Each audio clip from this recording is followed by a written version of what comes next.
So I wanted to talk about this. As you know, it was 2 weeks ago nearly at this stage that Number 40 came out with this. And, in fairness, I can see where she's coming from. I will say that. I don't like Number 40, might as well be totally honest with you. But I understand where she's coming from with this. But I also have to say, on the other hand, I don't think it's the most thing that is the problem at the Department of Education at the moment. At the moment, as we speak, there's teachers, they can't get in some schools, in primary schools, national schools, and secondary schools. They can't get teachers for love or money. As simple as that. There's no teachers to be found in the country, to take places for sick leave and stuff like that. And the Department of Education, as you know, I shared the post a few weeks ago on Twitter. You probably have seen it. She was on the M and she basically talked the biggest load of nonsense you could find. She went on and went on and went on about upscaling teachers, upscaling. And she didn't say where they're going to get in the budget, where they're going to get the extra S&As, where they're going to get them from. She didn't say it was just going to upscale, she says. That's all she said, and that's all she said, and that's about it. There's nothing more to be said. That's basically where they're going to get all the new teachers from, upscaling. Logic, but yeah, you could say she should be more worried about that. Or even just as we speak at the moment, and even some places in Cavan, but even across the country too, there's young people, young students, secondary school, even in national school in some cases, they still don't have a bus, basically, to go to school. So they have no way of getting to school, first of all, on the bus. So either the parents bring them in by a car, or they get a taxi, or whatever, they walk, in some cases, miles and miles and miles. But there is happening. There is a few isolated instances, particularly in Cavan. I can take one or two off the top of my head. And it isn't acceptable that a child cannot get a bus ticket, particularly when it's free. As I say, Number 40 just is full of logic and just made everything free, even though there's another problem, another outlining problem they don't talk about, that there is school bus drivers who are tiring. I even know 2 or 3 of them here in Cavan. They were tiring next year and the year after that. And after they retire, there's nobody to replace them. Bus Aaron's not going to do it. And it's all about privatisation too. They want to privatise it, so it'll be up to a private contractor. The government will pay a private contractor to get them to school and stuff like that. So, and obviously the private man is not as reliable as the CIE buses, government one buses, basically. But yeah, that's another problem. And obviously too, at the same time, the buses that are in bus areas free for schools and stuff are old buses. They'll soon be out of date and soon have to be taken out of service, like a lot of buses have been. Even when I was going to school, there was a bus taken out of service that I used to get on, which was old. It was nearly 30 years old, so obviously it's seen its day, basically. So it couldn't be on the road forever. Let's put it that way. But yeah, so I will just briefly talk about it, because I was actually talking to somebody today about the dangers of technology. Well, not in the technology, but particularly phones and stuff like that in school. And obviously it shouldn't really be allowed in school, national school and primary school. National school and secondary school, maybe, beg pardon. So they're obviously not good. It's not good for young people to be staring into phones and stuff all day, every day. I will admit that. It's not good for them. I'm sure even many of my teachers would know, like only for the last probably few weeks before I left school, secondary school particularly, I didn't bring my phone with me to school. So basically, I didn't look at my phone at all at break times or things that you wouldn't allow them anyway in school. But I wouldn't have looked at them anyway, because I'm happy enough. I can last, like, even when I'm at work there, fairly seldom, probably only twice or 3 times a day, I would look down on my phone. I wouldn't get on it for 5 or 10 minutes. I just look down just to see then nobody messaged me or nobody winged me about anything, something serious or anything like that. And that's important. It's important just to leave it away if you're doing something, just to leave it there. It'll be fine for a few minutes. The world's not going to blow up if you don't look at it. And it's important that young people just take that time just to just enjoy life, not be looking at smartphones and stuff. I know people say that for computers and stuff in schools, and fair enough. But if it's for classwork, then okay. But just not browsing Snapchat or something like that, or Twitter or whatever, or Reddit or whatever, during school hours and stuff. I think it's important that they just leave it to one side. Obviously, I would say in national schools, particularly, she's particularly talking about national schools, just to say. So she's saying to parents to take a pledge that they won't buy the children basically a phone to get to secondary school, basically. Now, the first time I got my first phone, was a flip phone. Basically, it was the old style of phones. It was a flip phone, and I got it in sixth class, just to say, just before I went to secondary school. And I had no internet and stuff like that. I wasn't that highly technologized at the time. I suppose is the way technologized. That's such a word. But yeah, So yeah, and obviously I didn't bring it to school and stuff like that, but I had it there. And when I went to secondary school, I got a smartphone and stuff like that. So when I got the second year, I think I got a smartphone. But at the same time, I still didn't bring it. Basically, I was able to do without it, even because it isn't good for you just looking at it. And particularly now, the thing I want to just particularly talk about, this is the main thing, which I think number 40 is right in saying, particularly for people that are in national school, their age group. It's all right for me at 20 now, or even when I was younger, and things like that. But you have to understand one thing, and one thing simple that has to be said, is your mind, your brain, how you process stuff.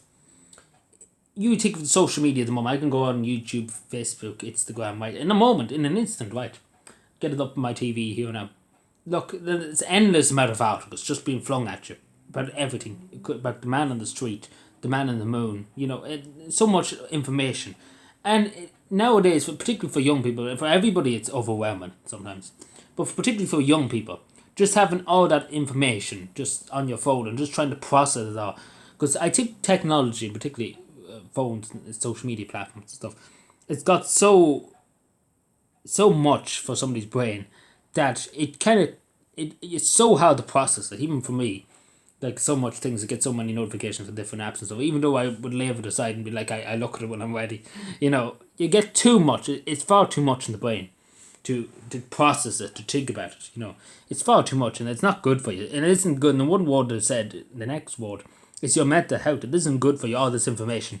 Particularly, the sad thing about social media is there's good and bad about social media, but the worst thing about it is usually it's always the bad, unfortunately. And it's always bad to look at the bad side, but sometimes it's obviously you need to kind of see it in some cases. But the majority of the time when you see something on social media, it's something negative or something upsetting. But it is good. It is good. I'm not going to say social media is all bad and we shouldn't use and stuff like that. But it is bad, and obviously can affect young people. Particularly when you see what's happening in Israel at the moment, or Palestine. Particularly, say for example, young children at primary school, 5th class or 4th class, right? They're on their phones and they see images of children suffering in Palestine or in Israel or wherever, even just in Africa, children starving and stuff like that. It can have an effect on the mind. We have to understand the mind is such a powerful. Like you talk about nuclear bombs and stuff like that, but your mind is literally the most powerful weapon in the world, and that's the way I see it. Like your mind can make you and it can break you. Simple as that. Your mind and your brain, it has such power basically within your body. You might not take it, but it can influence your mood. It can influence everything about you in life, the way you function, the way everything goes. It's such a. I would hate to call it a weapon, but that's the way to describe it. Like it can be weaponized. Let's put it that way. And it is far too much, and even for people my age, things I've seen things people are suffering. Nobody likes to see anybody suffering, but particularly for young children like that, it can be upsetting. It can be upsetting. We have to think about people's mental health. So I do think number 40 is right, but I do think she should be also talking about other issues in the Department of Education, not just focusing on that. But there is other things that are plain to be seen as far as the daylight. And it has to be addressed. Like knowing the elephant in the room and then just focusing on a smaller elephant. It's not it's not going to help anything. But so yeah. So it is important. It is important that we take their mind, and I do encourage parents. You can buy them a smartphone, but don't let it take to school or take it to school. And also just to be careful. Even I know people say they're entitled to. They should be able to look after themselves and whatnot.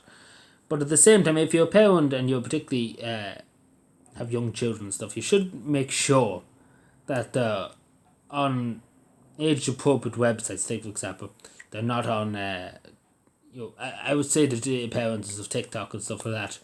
YouTube, there's a YouTube Kids, which is good.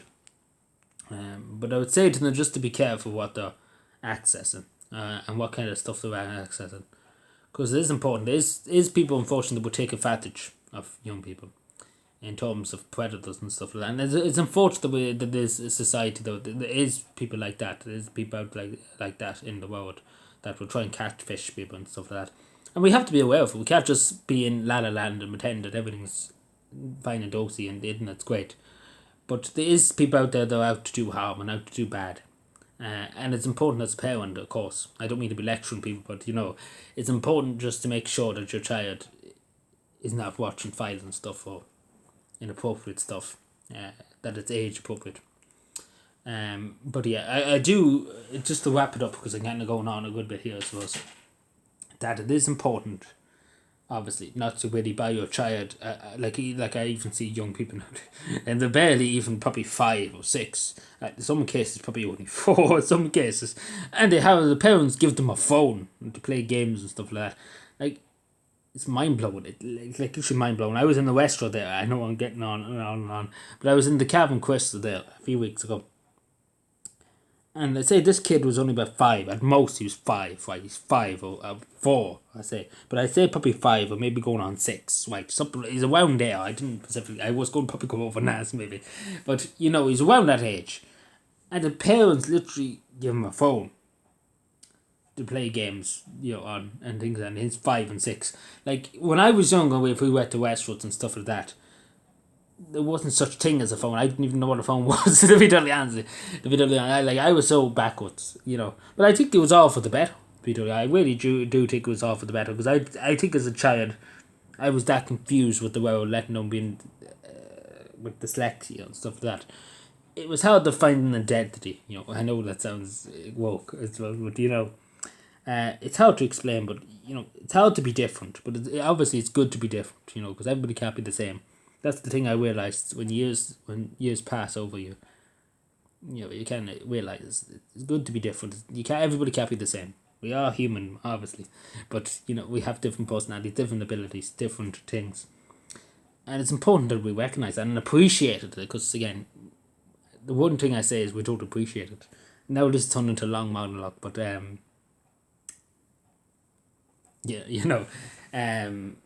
so yeah, I would say to parents, not to buy their children a smartphone. Thank you.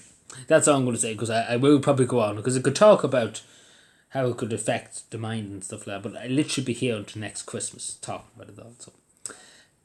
So yeah, that's it. I'm not gonna, because I literally could talk about all day about philosophy, and the effects on the mind and stuff like that. But literally, I would be here until Christmas. So, thank you.